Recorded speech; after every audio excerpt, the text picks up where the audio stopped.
everybody.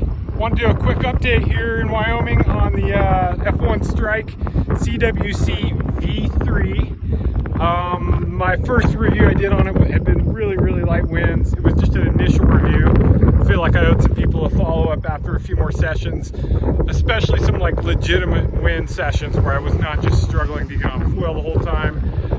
My buddy Whitney's still out there, if you can still maybe see him. He's here from San Diego, really psyched to have him to ride with. And coincidentally enough, he is on an older Strike 7-meter CWC, same thing as what I'm riding, just an older model.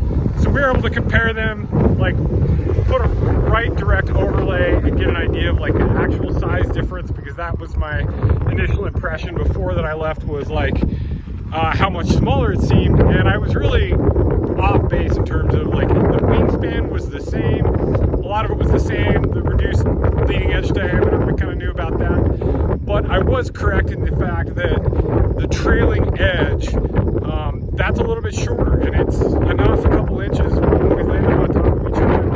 That's significant. The amount of surface area there, it is a little smaller, but not in the wingtips. In fact, if anything, my impression now is like it feels like the wingtips are not necessarily longer, but that flatter, less dihedral shape definitely causes them to like want to catch the water a little more than the old one, or quite a bit more really. When I'm fully powered, it's not such a problem. It's easy to keep that steering up in the air. When it really was frustrating was my really light wind sessions.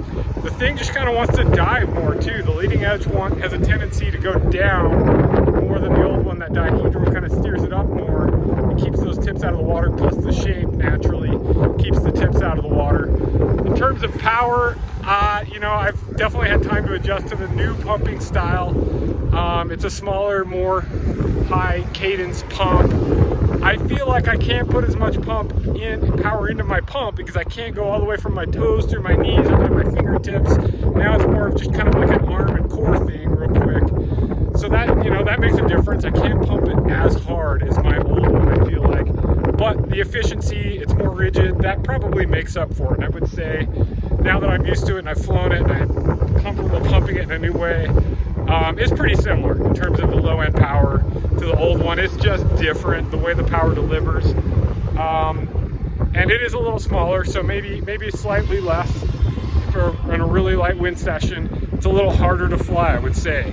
I know they're marketing this as a great wing for everybody from beginners to experts.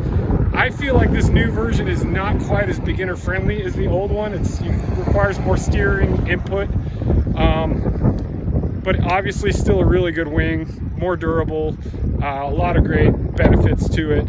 If I were going to buy again, I probably would stick with the same size, the 7 I'm pretty happy with now, even though I feel like I could still probably do a little better in light wind on my old one.